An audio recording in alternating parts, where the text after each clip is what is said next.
Right, okay, right, let's get this started then, shall we? The tea that I've got right now, right next to me at 1:40 a.m. here in England, the milk is stale. It's about as stale as the Eagles' offense. I've ruined myself a joke now for tomorrow's episode of This Week in Philadelphia Sports. Guys, thank you for coming into today's post-game therapy session. We have got a lot to talk about, and the first comment I see is from Uncle Tom, someone that is a regular at our channel, said it wasn't a collapse. I don't think...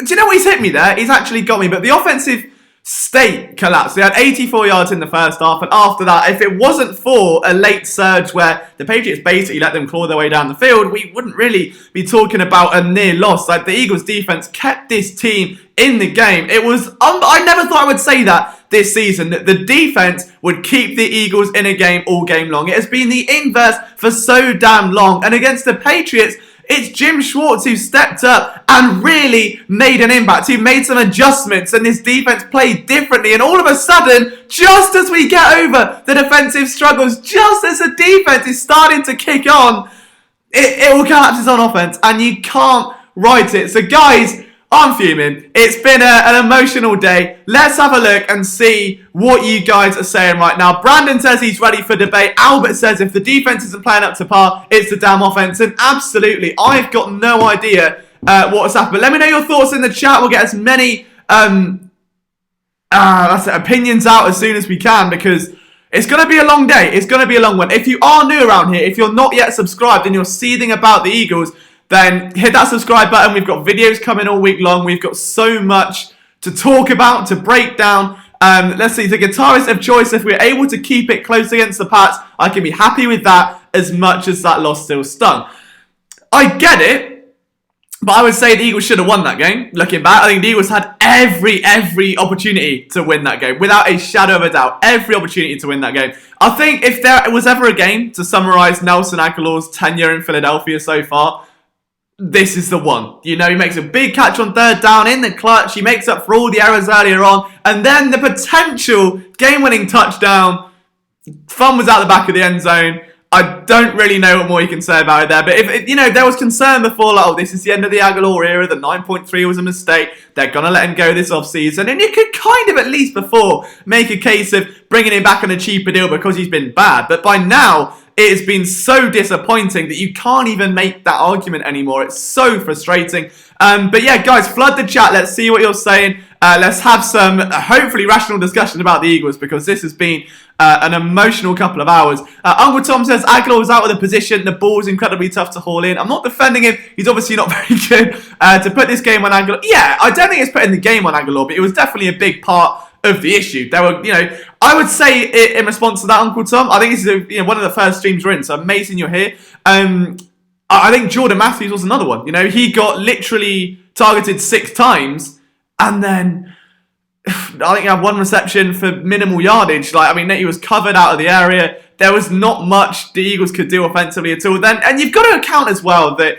I know we're saying the wind played an issue, but Carson Wentz had his lowest completion percentage since the Washington loss of his rookie season. Like, that's a long way back, all right? We're talking pre-Super Bowl run. We're talking pre-resurgence 2018. We're talking pre this year. That's a long way back. To put that all on wind, it doesn't make sense. To put that all on receivers doesn't make sense. Carson Wentz was responsible. I think Ben Solak hit it perfectly on Twitter, where there's a difference between escapability and what we see with Carson Wentz getting out of the pocket and using that raw athleticism, and then awareness in the pocket because he's got that escapability. And you've got someone like Deshaun Watson who opens himself up to taking those sacks, or opens himself up to leaving meat on the bone sometimes. Like, there was that one play that they showed where it was like a high-low concept. You had Zach Ertz underneath. I think it was Jordan Matthews over the top. He ended up taking Jordan Matthews, despite the fact that Ertz would have easily pushed him to what would have turned a 2nd and 15 into a 3rd and 6. So it's one of those things where there were so many problems. And if you want to talk about just offense for now,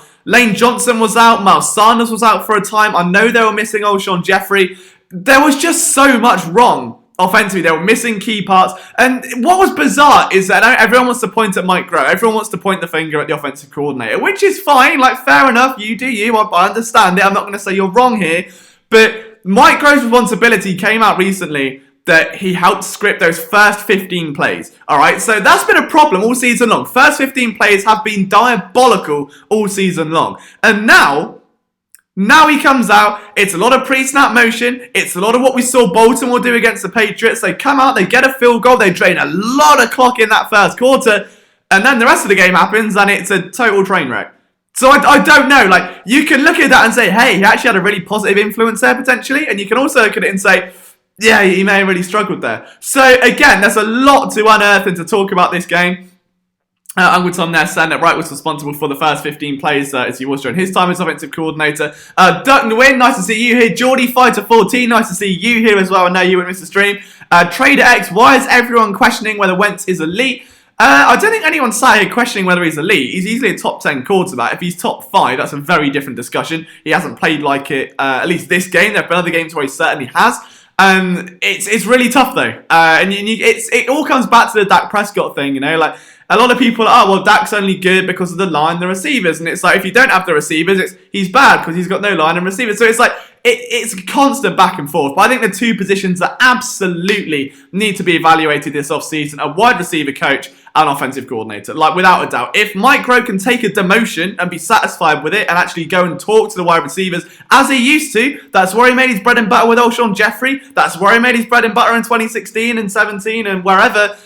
Get it done. Get it done. It's not difficult. I think seeing what we've seen out of Carson Wentz is tricky because you saw Gunter Brewer came in last year, who was previously at UNC. So the initial reaction was, okay, connection to Matt Collins. Totally get that. There is a chance he starts to develop here. That was ripped away. All right? That was ripped away.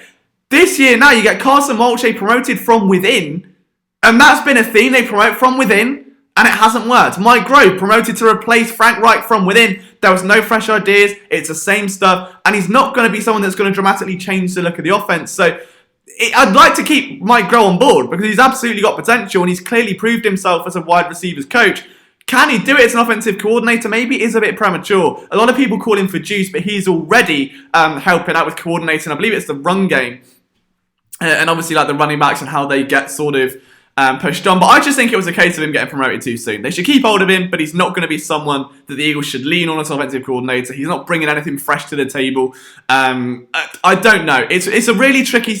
If we knew black and white what he did and what he was responsible for, it's easy to point a finger. But the fact is we don't. It's for instance, there was only a thing recently that came out where, I think it was an article by Jeff McClain saying that Jim Schwartz, conveniently, on the bye week before the Patriots, after all this criticism and all the trade deadline stuff, conveniently, an article comes out, right, where Jim Schwartz is apparently responsible for personnel moves to a degree. So there was a choice, I think it was between Jamie Collins and Zach Brown. Roseman conveniently wanted one linebacker. Schwartz conveniently wanted the worst one. They got the worst one, and now he's not there. So I don't know. You can look at it that way and say, all right, well, if Schwartz has that impact, how much or how little does Groh have? How much is he trusted with? Is he allowed to go and coordinate the first 15 players as Groh was? Or is this Doug Peterson?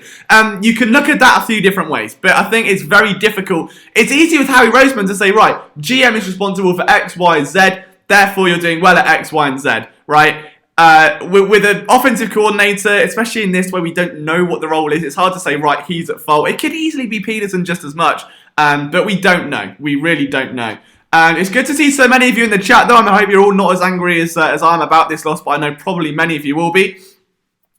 We've got Ziggy says, great quarterbacks make receivers look good. They're clutch. Wentz is not that. I would disagree with that. I think Wentz has been clutch during plenty of occasions throughout his career. This wasn't one of those games where he was, though. I think Tom Brady struggled. Would you look at that game and call Tom Brady a great quarterback off of that one performance? The answer is no. You do it off his entire career. And I think Carson Wentz has made bad receivers look good for his entire career. We're talking Nelson Agholor, that we can all agree at this stage is a subpar receiver. In his rookie year, it was Dorial Green-Beckham, Bryce Treggs, Paul Turner. In 2017, Torrey Smith he even called the worst slump of his career, right? It's not like he's been out there working with dynamite receivers and speed threats like Tyler Boyd or AJ Green as a number one.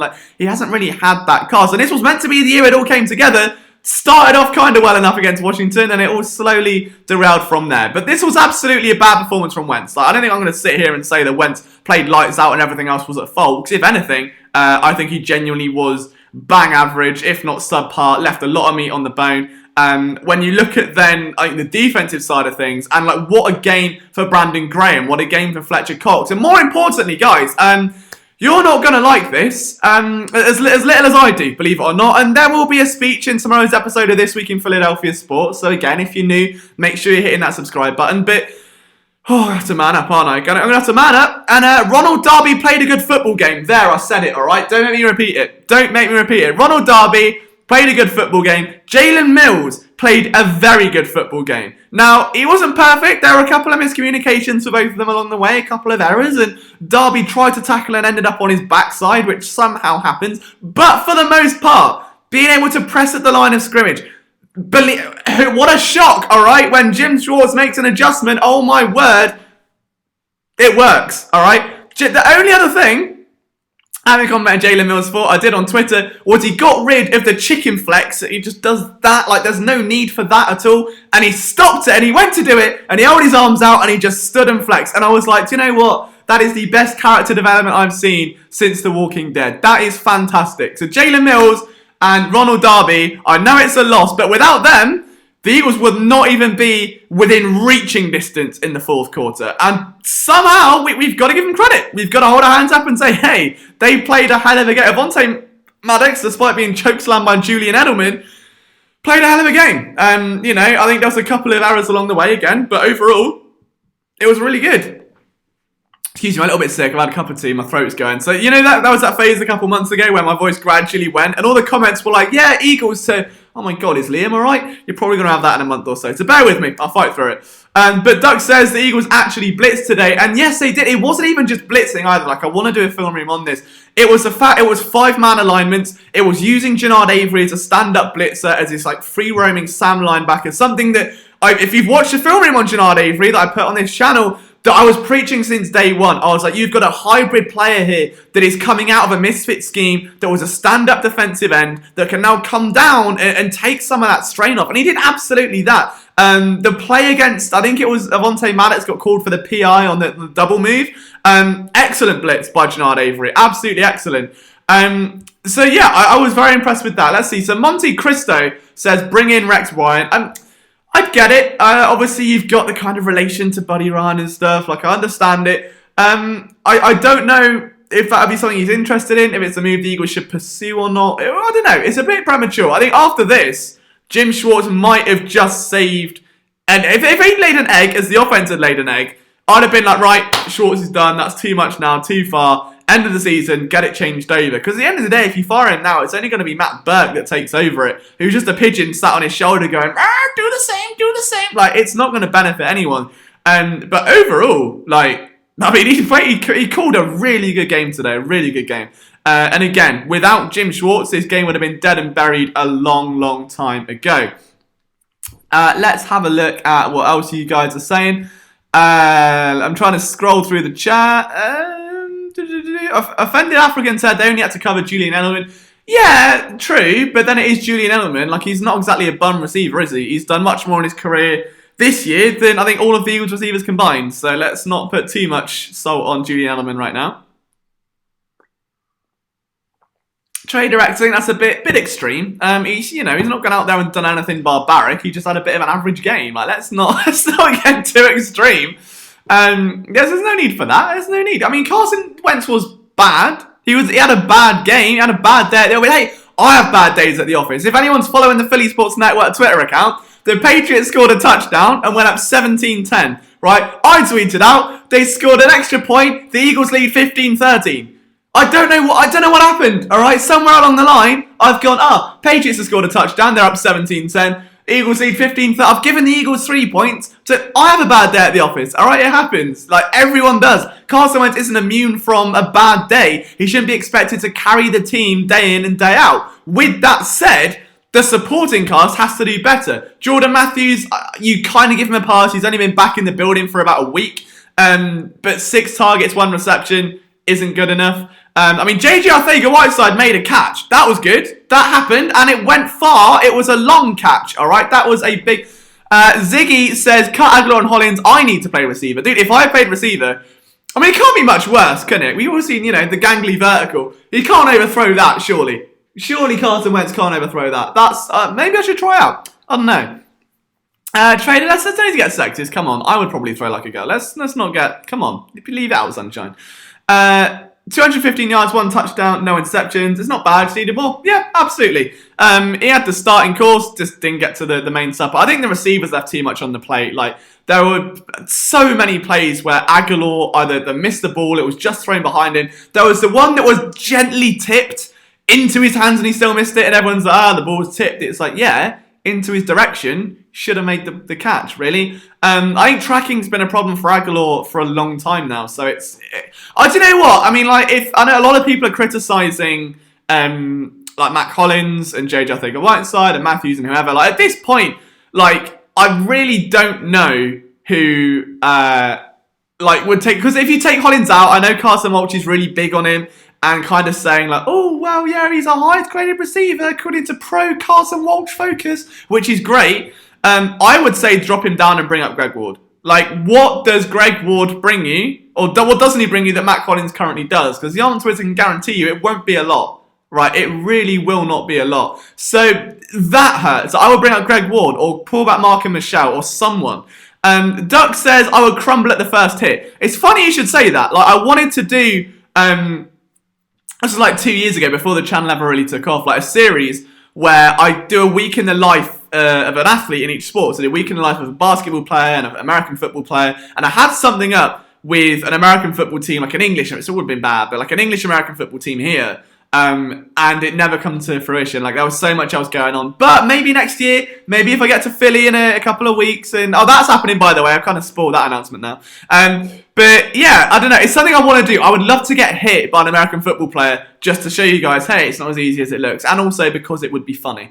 But that's something, we've got ideas cooking. Don't you worry.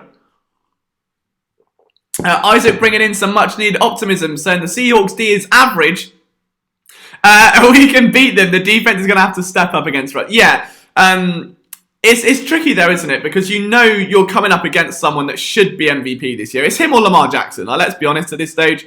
And that's always going to be a tough ask. Whether you're going to be at the top of your game or worst of your game, you're going to be in a shootout with Russell Wilson. If the defense plays like it did today, they always have every chance of at least staying in it. The question is, can the offense get them over the line, which they really didn't do tonight? And that was the big problem. That was the really, really big problem. Jordy says you should play a viewers at a football game in Philly. I would love to do. I'd love to do a lot. Like, I want to do a charity game where we have all the PSN staff involved and all. Like, people can come watch and we have a big meet and greet and stuff. Like, there's so much I want to do. It's just trying to get it all sorted. Don't worry, believe it's a lot. It's exciting, all right. This is like our first real year of running this channel full time alongside the website. There's a lot we've got in the works or want to put in the works. All right, it's like a big sheet of ideas. We're coming, don't you worry. We've got plenty coming your way. Uncle Tom says, why people say what's up? This isn't our year. Our biggest acquisitions were the Jacksons. Not the Jackson 5, just the Jackson 2. Malik to pair with Cox and D-Jet to open up the field. We lost after week 1. It's just not our year. I'd agree. Do you know what? I mean, it's the most level-headed view I think you'll find tonight, Tom, so you can hold your head high with that one. That's a very level-headed view. I guess it's easy after a loss like that to see how much was left on the table and it's sort of like, Frontender plays DraftKings. If you get off to a really hot start on DraftKings and see yourself winning $75,000 and you end up winning 8, yes, you've won $8, but you've seen the potential to win 75k and you're excited, you're angry, you're upset. It's that sort of thing. I fully understand the emotional side of it and fans either jumping one way or the other. But yeah, I think the thing that's kept the season alive is the fact that Dallas haven't been great. They're only one game back from the division, and they know that after the Seattle game gets out of the way, they get one of 2 wins here against the Patriots or Seattle. Well, it's going to have to be Seattle now. But you've only got, Miami and a bunch of divisional games. It's not that hard. You can get away with something there. You can force your way into a playoff run, especially that Week 16 game against Dallas. I mean, the Giants have 2 wins on the season. In an ideal world, you would like to think that this would be a sweep. Washington should be a win. The Cowboys, that's going to be the tricky one. And Miami should be a win. So either way, providing the Cowboys drop at least one game, the divisional race is still on. Now, can they do anything when they get to the playoffs? That's where I guess that the miracle side of it comes in, and the playoff magic and the any given Sunday. The team doesn't deserve, frankly, to be in the playoffs. They haven't played football that is playoff football in any means at all. If you saw them go up again against a powerhouse like Seattle, like a Green Bay, you presume the outcome at this point, but that doesn't mean it's off the cards. It doesn't mean fans should stop believing. You've always got to wish for that. And hey, as a Charlton fan in England, the playoffs are always inconceivable all year long. The final few weeks, it all comes together. We ended up getting promoted that year for an English soccer reference that no one will understand. But yeah, I think after this game, everyone's emotions definitely runs high. It's easy to look at certain plays that stand out or certain players. But let's have a look and see what else you guys are saying. So Christian Donaghy, who is another regular here, says defense did everything to keep us in it. Wentz needs to move out of the pocket and lower those throws. Yeah, do you know what? I agree with that. I think that, again, we touched on this earlier, that Wentz is so athletic and so dangerous outside of the pocket that it's very much like Deshaun Watson, which is exactly what Ben Solak said. So don't give me credit for that opinion. That's Ben's observation, which I just agree with. But it's fully agreed. I think Carson Wentz hurts himself sometimes by relying on that. It can be a little bit too aggressive. We've seen this in several games. The first time, notably, against the Saints last year, where I was just forcing the ball down and trying to get vertical and trying to drive and forgetting the easy yardage underneath. And before the game, I remember distinctly saying, the way to beat this team is to play keep away, keep time possession, and take what the defense gives you. Take checkdowns. Take it underneath. You don't need to worry about going deep. You've got no real threats to do it. You've got 2 behemoth tight ends. You have got a great versatile running back, and you've got receivers that can hurt you underneath with yards after the catch. You don't need to worry about going deep downfield. That didn't happen. I think there was one play I noticed early on where Jordan Matthews was on a crosser. He went to throw it, just didn't catch it, and took a tackle for a loss. He was hit 12 times at the end of the day. And again, this isn't saying Wentz is the problem, nor is he the solution. He's a very talented quarterback. This just wasn't one of his games. It's as simple as that. Geordie says if Philly goes 6-0, Carmichael will have been time warped and will be sleepy Doug. I don't think it's sleep, dude. The first 10 minutes of that game was some of the best I've seen from Doug Peterson. Outstanding. There's no, denying. I think Peterson called a great game for the first quarter. After that, it was shocking. But Global Atheist, why did we stop running the ball? I've got a feeling it could have been to do with the fact that Jordan Howell wasn't there. Obviously, Miles Sanders was out for a bit. You're just down to Boston Scott. The bigger question is, why wasn't Ajayi put in the game? I know he's only been there a bit. All you've got to tell him to do is run forward. It can't be that difficult. You just follow your assignment. I don't know. Unless he's not in shape, maybe that would be it. Other than that, I'm lost for why they abandoned the run. There was only one possession game. You shouldn't be expecting your quarterback to throw 40 times into the wind in a one possession game, especially against the defense that was giving up 4.7 yards per carry. It doesn't make sense. Eagles shot themselves in the foot. But guys, again, if you are new, if you're not yet subscribed, it'd be absolutely amazing if you could. We're trying to hit 15,000 by the end of the year. That's always been our goal, and we're that close. We really need your help to do that. And as always, on tonight's stream, we can give away a t-shirt. I think we can give away a little t-shirt, right? So if you're not subscribed already, make sure you're in for that, because we'll be giving away one a little bit later on tonight, because that's what we do at PSN. All right, we look after you, and we love you. You're our little favourite community, so we always try to give back where we can.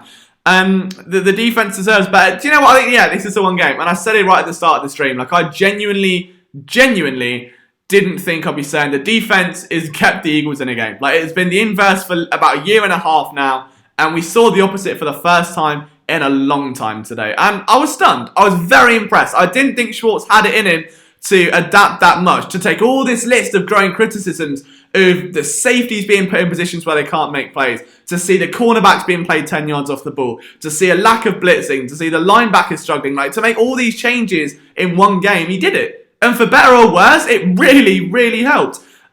Justin says, I need a Nelson sucks tee. Where can I cop that? You can probably make your own, Justin. For us, it's just Philly Sports Network ones, and we are giving... Well, we're doing, like... We're going to do a PSN season Christmas jumper, like an ugly Christmas sweater, because you guys requested it, like, a couple weeks ago in this stream. You requested it, so an ugly Christmas sweater is in the process of being made just for you lot, alright? Don't say I don't love you. All in all, not too pissed about this game. I am, and I'm probably more than I should be.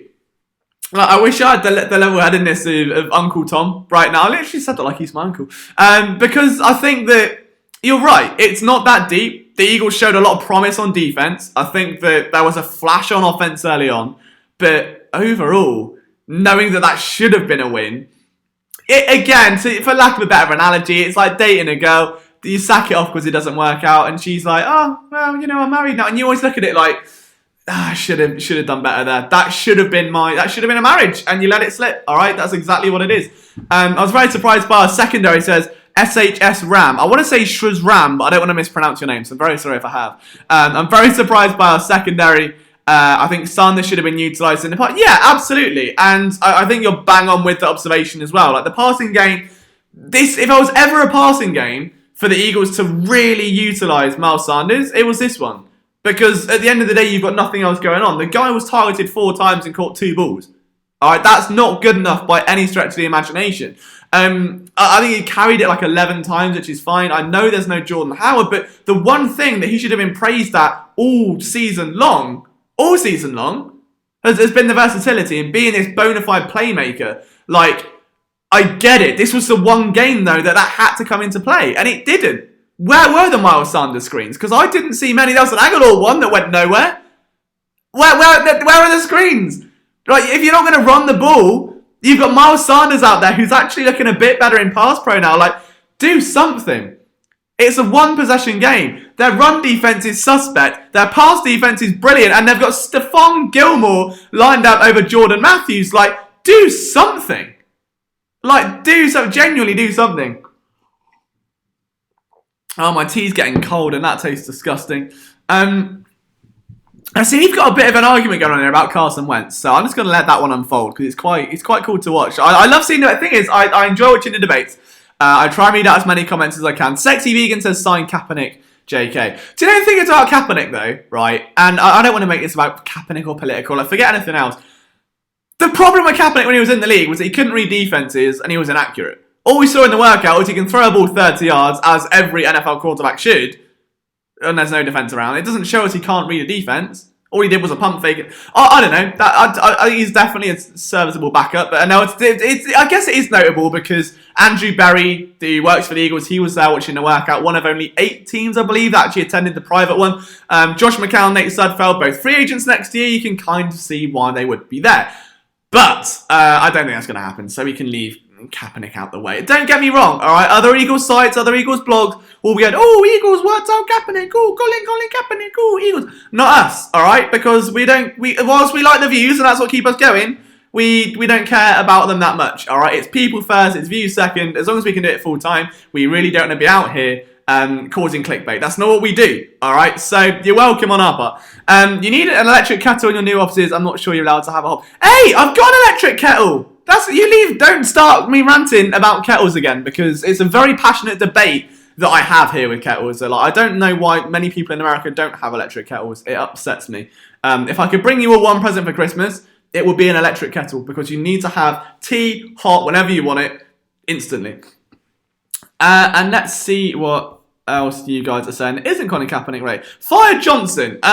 Is that Gus Johnson or Lane Johnson? I mean, I'm assuming it's Lane Johnson who was injured today, so I don't think we can put that on him, can we? I mean, he's actually in line for a contract extension. I think it's him, Ertz, and Malcolm Jenkins that are the three supposedly in line for a contract extension. So I don't know. We'll see. Like, I think Johnson should get extended. I think all three of them should be, really, just to lower their cap hits next year. That's kind of how Howie Roseman does this. Why do I use it? Well, because the cat was upstairs in the kitchen and I'm in my office streaming to you. I can't abandon you mid-stream for a cup of tea. That's horrendous manners, Duck. Come on. Justin says, you're a good man, Liam, unlike Nelson. Oh, well, I mean, thank you for the compliment. I'm not going to speak on Nelson today. No, not in terms of that. What was up with Kelsey today? Sean, I don't know. Thank you for coming into the stream, my man.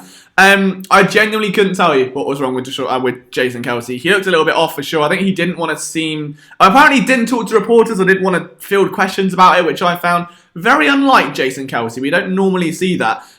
Two big shouts as well. Jared Rosenberger and Robert Nickens have both subscribed to the channel, as has Ian Alvarez. So all three of you guys, thank you so much for taking the time to do so. That's really cool. Timeless communication and scheme issues. Yeah, I don't know. I think it's really hard, this, you know. I mean, to be fair, yeah, I mean, for guys who don't know Tom, like, Tom's on every video we have, and, you know, his opinion's very well thought out, very depth. Like, I'm not going to sit and be like, well, he's wrong, or you guys are wrong. Like, not at all. I mean, the fact that we're able to debate this genuinely and be intelligent, that's what makes PSN different, right? That no one's insulting anyone, no one is being, as I said, that he says you're making an ass of yourself. For God's sake. I was doing so well defending you. But let's not get angry at each other, guys. Everyone's passionate and got different opinions. It's cool to have a platform where we can discuss them. All right, let's all have fun. Alex T, offense lost the game for us. Is Grow really that blind? He'll probably be fired this year, at least I hope. Again, like, it's really hard. I don't like to put too much fire on Grow because we don't know his full responsibility. But if we know he schemes up those first 15 plays and they were the best plays of the game and everything else went offwards the next time, I mean, it's tricky, isn't it? We don't really know. It's hard. Either way, the offense was dreadful. I absolutely agree they need a change. They need a fresh pair of eyes in there. I would look... You don't want someone that they know, which is always what happens. The Eagles have this really bad case of just anyone they know bringing back, like Darren Sproles, Jay Ajayi, anyone like that. It's not worth it. Like, I don't know. There's a very... like a familiarity complex, I think. I don't know. It's strange. Like, I don't know why they bring back so many people that have played for the team before. Like, even Connor Barr when they tried to. And you understand each move. You understand it. And then, I don't get it. Like, you need a fresh pair of eyes at this point, in my opinion. Like, whether it's from college, whether it's from other people, an NFL team that's not from the Andy Reid coaching tree, I would be absolutely there. What's your opinion on the fumble that was called forward progress? Absolutely BS is what I would say. Yeah, I wasn't a fan of that. I thought it was a clear fumble. It was clearly ball in hand, floor fumble. It's not that difficult, in my opinion. Dude, I wouldn't even say they should have cut Aggie. My opinion all along, you can trace this back. Like, for those of you who read PSN and read what I write and stuff, like I said since day one that my plan would be, forget Agholor, don't pick up, what's the point of getting 9.3 million? Just bring back Jordan Matthews on a cheaper deal. Then that's going to give you money to invest elsewhere. Like, I don't know, linebacker or safety or a wide receiver. Like, it's not difficult. And apparently that's not what happened there. But I don't know. It's all a bit of a mess, isn't it? I mean, this offseason is going to be very interesting because there are a lot of wide receivers coming out of college. It's a stacked class. And I guarantee the Eagles don't take any of them, or like any of the big ones. It's, you know, I mean, they took Arthega-Whiteside in the second round this year. His biggest player as an Eagle came this game in an irrelevant fourth quarter when the Patriots basically let him run all the way to them. So, I don't know. It's a tricky spot to be in for this Eagles team right now. They're playing with fragile... Oh, there's no way. Let's not get that mean to them. I mean, they're only like 28, 29, 30. Right. One more insult from Monty or Tom. I swear to God, I'm going to kick off in a minute. All right, you two, be nice to each other. I feel like an angry dad. All right, come on. We should try and format Bo Scarlett. Yeah, do you know what? I think Bo is making a very good case for himself right now. He's definitely given... I think like the Cowboys and Lions reason to be like, okay, like that was cool. I enjoyed seeing that today, to be fair. Why didn't they re-sign Patrick Robinson? Because they've already got nickel corners there. You know, you've already got. Sorry, I was just having a cup of tea. You can tell I'm a bit tired. So you already had Cravon LeBlanc, who obviously I know he ended up on IR, but you already got Avonte Maddox there. You had Sidney Jones. That's 3 nickel cornerbacks. You don't need another one. Like, don't get me wrong, I like Patrick Robinson. And let's not forget, hang on, who's disliked this video? That's a horrible move. What are you doing? Come on, sort that out. Not having that. Right, if you've not liked the video so far, if you could leave a little like, if you are around watching this, that'd be great. But yeah, don't be disliking. That's not good. I know you're upset. I'll give you a little cuddle if I could, or give you a kettle so you can make some tea. I think some people, let's not talk Chip Kelly. I think people are just saying that to, trigger everyone else. Let's not take the bait, guys. All right, come on. Be mentally strong. We can do this. I'll be more than willing to take $9 million to drop passes. Yeah, I mean, I can't even run, really. So I'd just be standing there. Like, maybe I could just do a screen. I'll just stand there, turn around, catch it, and then see what happened. We needed Howard today. Yeah, absolutely. IV Sky, could totally agree with that. This was a Jordan Howard game. Absolutely a Jordan Howard game. This had Jordan Howard written all over it because, like I said, the Pats, I think DVOA were the 14th worst team in the league, if I'm not mistaken. I've actually got numbers here. So that's their 7th worst team in the NFL against the run, averaging 4.7 yards per carry given up, 14th in DVOA. They had to be better than that. Right, Monty, come on. That's right. Stop it. Right, it's an Eagles stream. Come on. Leave it. I feel like I'm shouting at a cat. Come on, sort it out. Have I not made a Jade Avery song yet? I haven't. I'm working on it. All right, we've got the Last Christmas Jordan Matthews one. That's that. We just need an album, don't we? Maybe I'll do it for like a charity album. Clayton Thorson song that can come off. As an introvert, yes, much in Chip Wars. I remember all the drama talks on WIP. I don't know. There's always a lot of drama on WIP because it's WIP. Like, thing is, right? Imagine having to do 24 hours a day of talking about sport. Right, I find it hard enough, and I do it 24/7 anyway, but doing it live on air, like, you're going to have to make it appealing at some point. Be like, oh my god, is this clickbait? Who's done that? Like, that's sort of where they go. Like, I get it, that's their job. It's just what happens. Jordan Howard would have made a difference. Yeah, and I don't think just in terms of, like, what he would do bringing the ball down the field, but it's more just in terms of the fact it would open the offense up. Like, we started seeing a lot of like split or pony backfields last week, right? Or before the bye week, and seeing Miles Sanders and Jordan Howard in the same backfield together, like, it was brilliant. It really was. And like, you really started to see this thunder and lightning combination, and now that's gone, and you're left with a running back who, as we said, I said it before the draft, like, the patience and the vision just really haven't been there yet to really put him into a featured back role, which is what it comes down to. So today, I think the expectation had to be like getting him into simple assignments. It had to be simple assignments. It had to be a case of like making him one read, like not letting him think too much, just get the ball, get it downfield, or get all the way around. Don't worry about trying to cut through. Don't worry about kind of zone or chip or kind of anything else. Just get yourself outside into open space. That had to be the game plan, and it kind of wasn't. So, I don't know, that one sucked for sure. Victor Generic, I hope I said that right again. Apologies if I haven't, Victor. Says, why bring in a Jai and not use him at all? Fully get it. Really, really fully get it. Like, he was suited up. He was on the field. Had a coat on. I don't know. Doug Peterson said that he expected him to take snaps should the signing happen. The signing did happen. He didn't take snaps. I really don't know why that didn't happen. That confused me, especially considering, again, against this defense that struggled, that's 14th against DVOA, that has 4.7 yards per carry. That's a game you've got to win. At the end of the day, the Eagles' backfields overall only averaged 3.9. And that was only brought up because of Carson Wentz running about. Like, otherwise, I think Miles Sanders' longest of the day was 7 yards. Like, there's not much you can do. The IT effect, or IT effect, says bench Agholor rest of the year and put in Whiteside. Oh, God, okay. Also, should he use Sanders in the past game?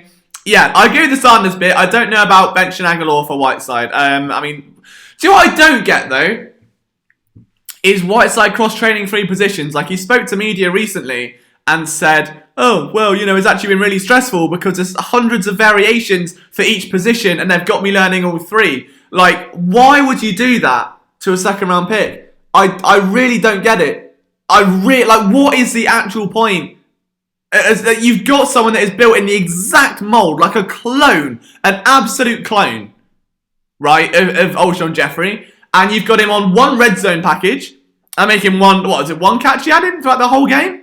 I believe. And let me just double check that. Yeah, one catch, 29 yards. Brilliant.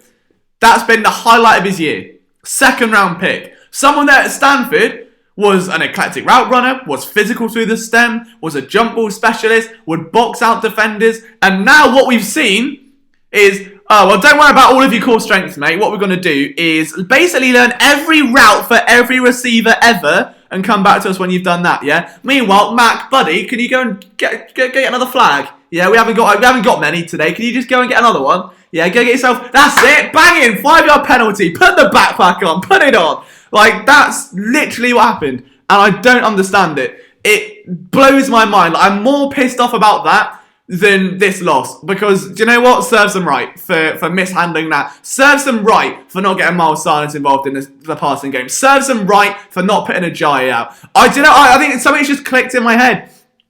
And it's the perfect podcast rant. You're getting it early. You're getting This Week in Philadelphia Sports early, right? Like, genuinely, at this stage, it's on the coaching staff because it serves them right. All right? They had every opportunity to win this game. Every opportunity. The Pats couldn't score. The defense played the best football it has played all season long. And they have Jay Ajayi back, who we know what he can do. Doesn't do anything. We have J.J. Arcega-Whiteside, who we've just spoken about how brilliant he was at Stanford, how dominant he was coming into the draft, how everyone looked to love him. There's been apparently learning every wide receiver position under the sun, every route combination, probably playbooks from the Centurion ages, like, I don't know, but he's not been on the field, and now he's finally on there and got one catch. Excellent. All right, Jordan Matthews, one catch for 6 yards. Not good enough. Not good enough. You've got tight end screens and a Nelson Agholor screen. Where are the running backs involved? You've got Boston Scott, a very versatile back. Where was he other than going north and south? I don't get it. Do you know what? It's fully on the offensive coaching staff. I don't care who's calling those plays. Matt Collins hasn't done anything. I don't know what's wrong with Matt Collins. What pisses me off most is the fact that he comes in to... See, I'm getting a bit worked up now, aren't I? I mean, he didn't even have a catch. He had one target, right? He puts this video on social media, all of the Eagles posted, oh, he's got a retro jersey. Jeremiah Trotter. Brilliant. Yeah, feel the thunder, Matt Collins. Go out there and make one catch. One catch. And that's a career day. It's ridiculous.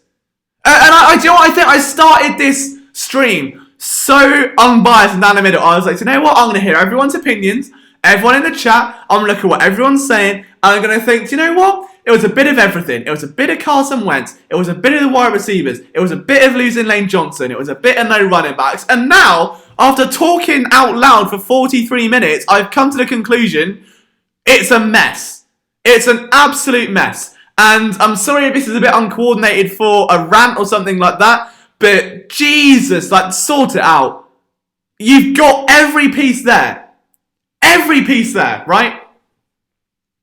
And you do nothing with them. You don't know how to use them. It's like giving everyone all the tools to make a nice cake, and you don't give them the ingredients manual recipe thing in in the kitchen, right? It's dreadful. And guys, again, if you enjoyed that sort of rant, This Week in Philadelphia Sports tomorrow, right? So on Mondays are This Week in Philadelphia Sports. Tuesdays or Wednesdays at Eagles Film Room. Thursdays are something fun. Fridays podcast day. Saturday, normally a day off for me because I do need to sleep occasionally. But if you are new, please do subscribe because, again, we want to build the biggest community we can. We want to put on events and, again, I'm coming to Philadelphia, hopefully, in about 2 to 3 weeks. I'm putting on a big meal for all the Philly Sports Network writers, and I want to host a massive meetup. I'd love for you all to be there so you can shout at me about Carson Wentz in person as we're doing right now. And if you can do that, then that'd be amazing. But yeah, if you want to subscribe, that'd be brilliant because we want you to be part of this. It's a really cool thing to have. We've got Seahawks. Yeah, okay, right. Let's talk Seahawks then, because obviously, you know, they had a brilliant, one of the best games I've seen in a long time was that Thursday Night Football win over, or was it Monday night over San Francisco? Was it Thursday? No, it was Monday night, wasn't it? It must have been Monday night. Monday night. Christian, thank you so much for coming in. It means a lot that you took time out of your evening to watch this stream, man. Hope you have a good evening. How many needs to draft? Lamb, Ruggs, Judy, or that dude from Colorado, or even the Clemson one. Yeah, it's deep at all the wide receiver. Everything else, it's been. I don't know. I'm trying not to think too far ahead right now. Groh should never have gotten the promotion without a real NFL search. Fundamentally agree on that one. I could not be more in agreement with that, because it has just been just abysmal from day one, hasn't it, really? I think the Mike Groh thing now, like looking back at it, it's just not been what you want to see from an offensive coordinator. There's been no real progression from last year to this year. That's the one thing. It is really hard to gauge anything with offensive coordinators, but my God, development, or saying, hey, we struggled here one week, we're better here the next week. We struggled here in 2017, we're better here in 2018. It hasn't been that. We've not seen that from Mike Groh. It's just been a regression, if anything, I think. And that's ultimately what he's got to be graded on at this stage, because it's the only thing we can grade him on, which he's coordinating an offense which is misfiring. Sexy Vegan says, this is what I'm going to do. Going to demote Groh, promote Staley, and get the same results. Do you know what? As much as I would like to disagree with that, I think you're probably right, because they do instill that promote from within kind of culture, which is fine if it works, which most of the time it really kind of doesn't. So let's see what other you guys are saying. So we've got around like 15 minutes left, guys. If you've got any questions that you want to ask me about anything at all, fire away. Let me have it. Let's talk some shop, right? We've got 15 minutes. I'm ranted out, all right? I'm emotionally tired now. I've had a big shout about Mike Groh, about Nelson Agholor. I've even complimented Ronald Darby today. That says a lot in itself, okay? But if you've got anything you want to know, or opinions, or anything like that, flood them in the chat. You'll have a little 15-minute Q&A to end this stream up for you. That is ice cold, Tina. That is abysmal. I don't know why I bothered making that. That's horrific. We have to trade up for Judy, not for Ruggs or Smith. Well, you don't know where we're going to end up yet. That's going to be the ultimate. There's a possibility the Eagles go 9-7. I think is absolutely feasible right now. Like, that's not out of the equation. They're 5-5 at the minute. You'd like to think the only two games they probably lose this year will now be Seattle and Dallas. Outside of that, it should be 4 wins. If it's any less than 4 wins against the Redskins twice, the Dolphins, and the Giants, it's a bit, someone's getting fired. That's how I look at it. If you do not get 4 wins, all right, the Dallas game, give or take, all right, that will be the real identity game of this team. Like, can they rebound? Week 16, division's probably going to be on the line. Can they go out and make an impact? But if any of those 4, if they choke to Miami, which was a trap game, if it was a trap game before, it's hell in a cell now, right? That's going to suck. If they lose that game, if they lose to the Giants, if they lose to the Redskins, that's going to really be, someone's getting fired. I would fire someone if that's me. Like, if I'm Harry Roseman, I'm looking around and saying, who's responsible for this? It's not good enough. Let's have a look at what you guys are saying. Stephanie Rodriguez says, when are we going to throw the ball to Sanders? I wish I could tell you. I wish I had an answer, Steph. I really, really do. I've just been sat here driving myself insane trying to work it out myself.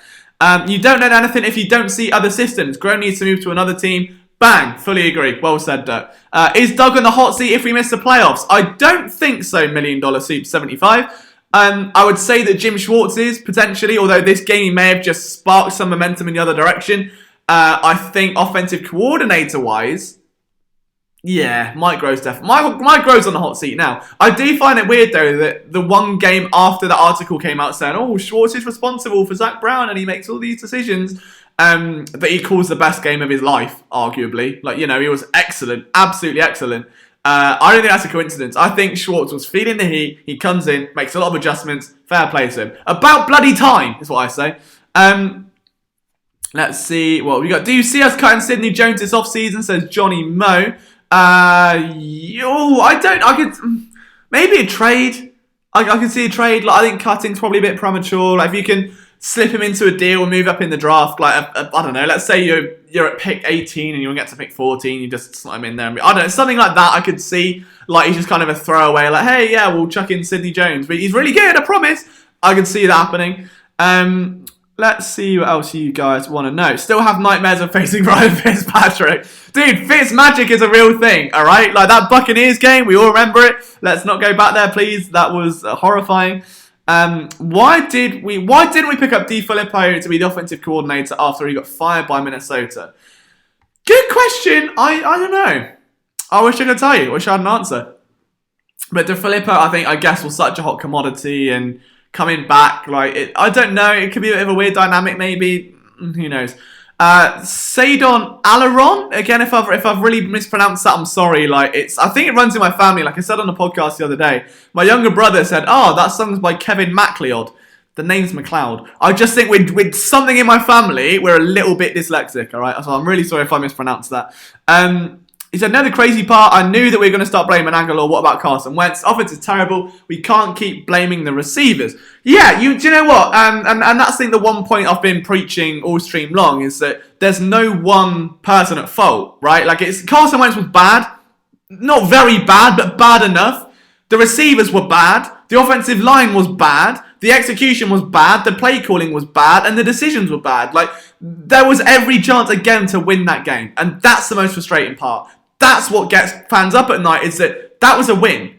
That was a win. That was an underdog win. You could feel it. They went up. They burst out of the gate in the first quarter. And it all slipped away. And there was a lack of everything that made this team so good on offense against the Bills, against the Bears, two very good defenses in the last two. All of that had gone. I don't know why, I don't know how, but it did. And that's what you're going to live with now. So I don't think it's fully on Agholor, but it's a bit of everything. Too bad Howie is friends with the owner. Well, I think everyone's friends with their owner, right? Like, everyone's going to be close to your boss at work. I like to think everyone at PSN is friends with me, otherwise they're fighting. No, I'm joking. But, Greg Holmes Brown, nice to see you in the chat. I think this is your first comment, man, so thank you for coming in. There's cut Agholor, cut Hollins. 2020 is a prove-it year for Whiteside. The Eagles have been a train wreck at wide receiver for years, and it's time for a reset. I wouldn't say train wreck. I'd say a moderate car crash where you get whiplash but no fatal injuries. I'd say that. Like, you got away scathed, but you shouldn't have crashed a car. We need an executive from Pittsburgh for the 2nd to 7th round. The first round, Howie has down. Yeah, I get that. That's fine. Why sign a Jai and not give him one snap? Buggered if I know. King JJ Lit It's Hell XD. I rate the name. Why did they take JJ? Oh, do you mean no, not you. Is this JJ's burner account? Is this JJ's burner account? Now, why did they take JJ out? He had a few huge first down. Why did they take him out? I don't know. JJ, I think, Whiteside. I don't know.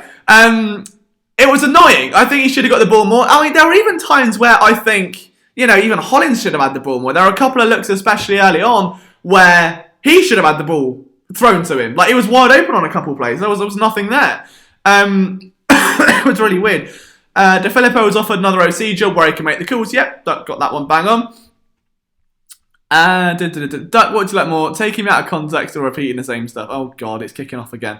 Isaac says Wentz had a bad day. The receivers can't catch and the running backs are injured. Duck a little bit. See, Duck and Uncle Tom is the best bromance I've seen in 2019. The most since me and Jalen Mills. All right, that is up there.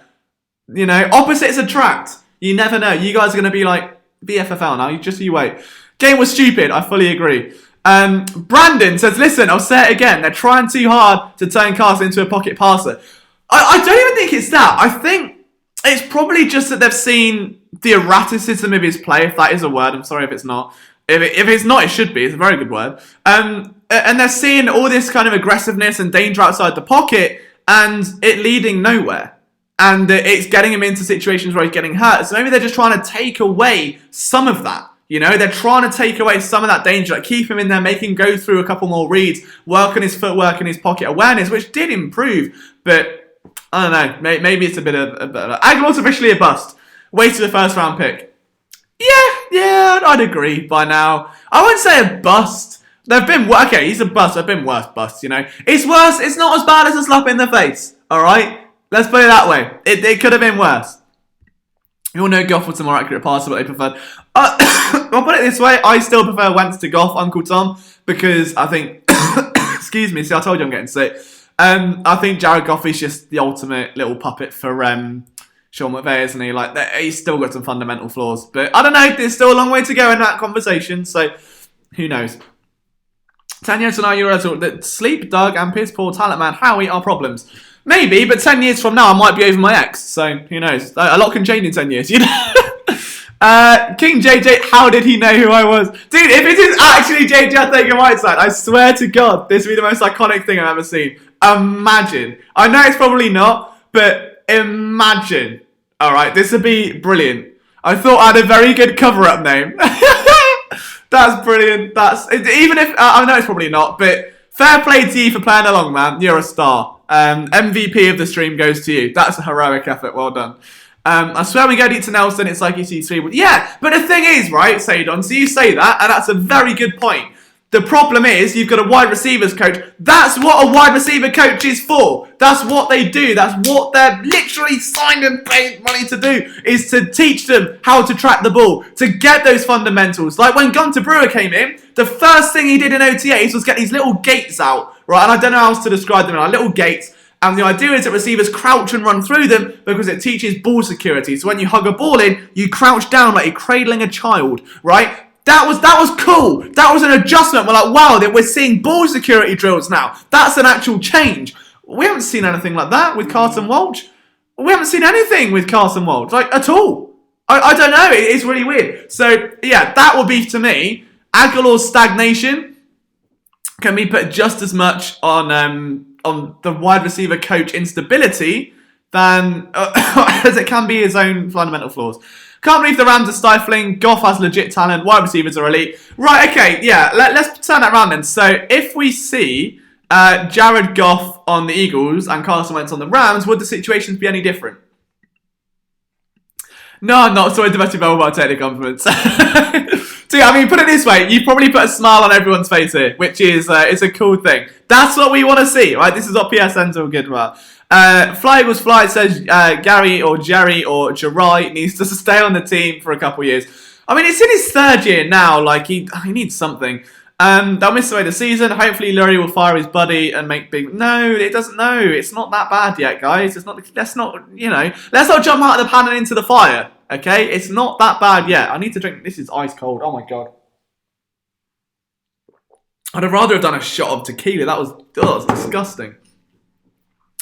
Right, let's see what else you guys said. We're approaching the end of the stream, so that means we are going to do a t-shirt giveaway, alright? We've been good, and if Isaac is in the chat, so I can see him typing, he can vouch for the fact that he's won a t-shirt, he got it delivered the other day, alright? He loves it, it's his favourite thing in the world now, he sleeps with it at night, he takes it on walks, it's his favourite thing, he can vouch for it, ask him, right? We're going to give away a PSN t-shirt, I don't think I've actually got the screenshot of one on here yet, so I'm very sorry about that, but if you want one, how are we going to do this? Let's say, as soon as the stream hits 40 likes, we're on 24. Alright, so I'll stick around a bit. If it gets to 40 likes, we'll give away a t-shirt. Alright, you've got to work for it, okay? I can't just be giving these things out, alright? They cost me money. But yeah, I'm going to get something here. You scratch my back, I'll put a shirt on yours. That's the new saying. And then from there, we'll pick a random commenter and we'll give one away, because I'm lovely. Well, 25, that's one down, 15 to go. And there are 57 of you watching. Alright, so come on, you can do this. Uncle Tom agreed his wide receiver and DB Vals need major improvements. Yeah, I'd agree with that one. I'd agree with that. I think that's a fair assessment, even in wake of everything. Carson can't put the ball where it needs to be. I disagree. Tonight, absolutely, fair enough. Last every game ever, no, he's been fairly accurate. T-shirt lovers where you're like, 27, are you disliked? Come on, that's not fair. That's the opposite right now. Right, 27. I'll meet you halfway. We'll lower it to 35. How's that? How's the fan debate idea coming? Very good, Brandon. It's now had a different dynamic improve. I want to make it a show where we can... I'm trying to think now. I got a total... Sorry, the mental dread is lost. So what I have to do is have a show, like one... It's probably a Thursday or a Saturday, or like the days where I don't usually upload, where I'll record a bunch of Skype conversations with different fans. I'll say fans, I don't want it to be derogatory, but people who watch PSN, because I don't want to call you fans, it sounds like insulting or whatever, like, people who love our content, right? And then we put those debates on for like a People Power Day, right? It's like People Power Day once a week, where you can come in, you can debate Eagles with me, and then we put the best clips of it on YouTube, and then we have a series. Like, if you want to see that, it got me, ESP got me thinking, Elliot tweeted something out, I think WIP are trying to do something, I think I want to do mine better, because that's me. So, yeah, if you're into that, let me know, I'll see what I can cook up in the next couple of weeks. But there's a couple of cool things you're cooking up, like I'm trying to do an Eagles Film Room Advent Calendar, right? We're trying to do an Advent Calendar of giveaways, I'm trying to do a Black Friday sale, so you get cheap shirts, so I have to keep giving them away every bloody week, right? I'm trying to do, what else is there? Oh, I'm in Philly in like a few weeks, so I'm trying to do Family, that's what I didn't even say. I don't want to say fans because I don't want to sound like I'm being, like, up here and down here. Family, that's the word I'm looking for. Thank you, Isaac. I'm a little bit tired. It's a big PSN family. But I don't say family until the soppy speech, and the soppy speech comes at the end, all right? Don't ruin that for me. Does anyone disagree that this whole entire team needs to be rebuilt? Yes. Not a rebuild. I'd say like a Seattle-type rebuild. It doesn't need to be a full Browns one. It needs to be like, a Seattle Super Bowl. Because they avoided a Super Bowl hangover. They went to work hungover, and then they came back, and then they're like, oh, okay, that wasn't my best day at work. So they need to do just like a little bit. And I mean, it's going to get financially tricky because the longer you leave that idea of a rebuild, the deeper into contracts of Lane Johnson, the deeper into contracts of Fletcher Cox, contracts of, I guess, who was Malcolm Jenkins before a million restructures, like, they all start to haunt you back. Right, with 30 or 4 more likes, we'll give away a t-shirt. Come on. Dig down deep, guys. Make burner accounts. JJ Arthega-Whiteside's got a burner account. He's bloody liked it, right? So certainly you can do it as well. I mean, if I tell I am defeated to point talking calm on roll on this offense, then ESPN going to get on me, then I'll be cut like... Oh, God, no more Nick Foles stuff, please. We're better than that, guys. Come on. Boys, we need you. We've got to someone's unliked. You just don't want shirts, do you? I'm not going to be sat here for 2 hours waiting for you. Come on. You need, if you want a shirt. I'm 32. There's 2. We're 3 away. We're 3 count away from a shirt. All right, and I know you all want one. You do get a PSN t-shirt, JJ. That's the thing. All right. Hey, look.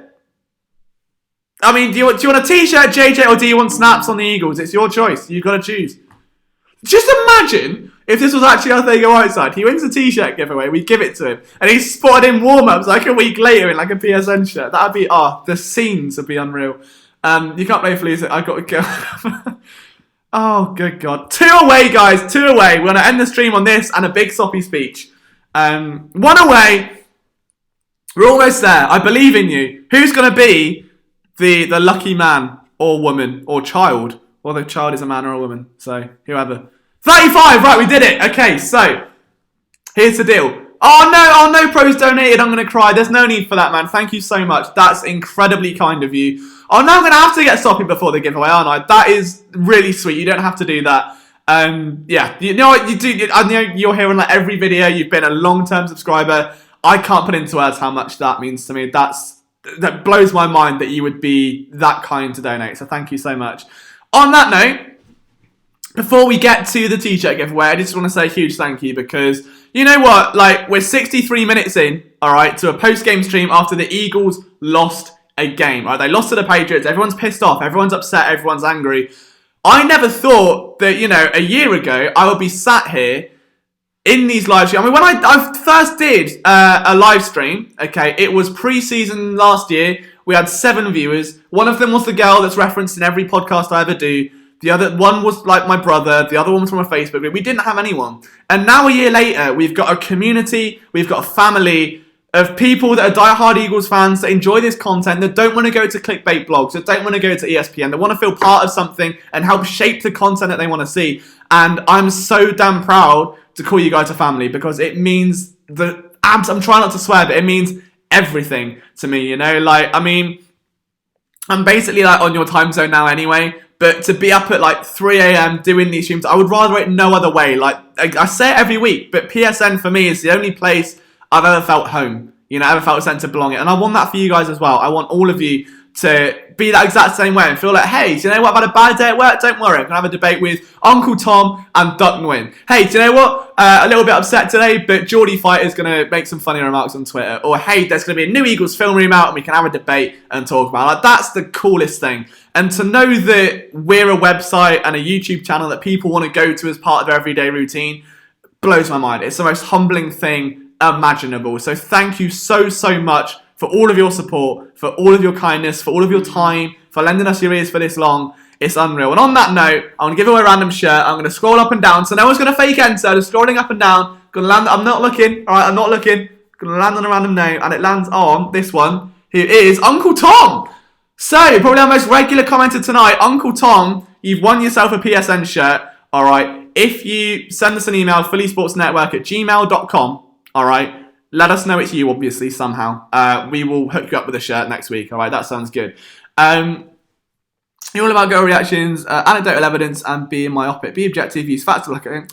Oh, look at that. That's the most... Oh, I love the wording in that comment. It's beautiful. But guys, don't fret if you haven't won a t-shirt, okay, which is, I know all of you except Uncle Tom. There will be more, okay, and there are going to be Christmas jumper, ugly Christmas PSN sweaters coming out, I want to say next week. All right, end of next week. We'll give one away next game as well. I promise you, okay? We're going to do a lot. Like, I want to give as much as I can to you guys. When I get to Philadelphia, okay, I promise you, we'll have a fan meetup. I want to try and rent like a bar for a night and then have as many of you come down as possible. I'm going to have free drinks and everyone can get a bit soppy and say hello.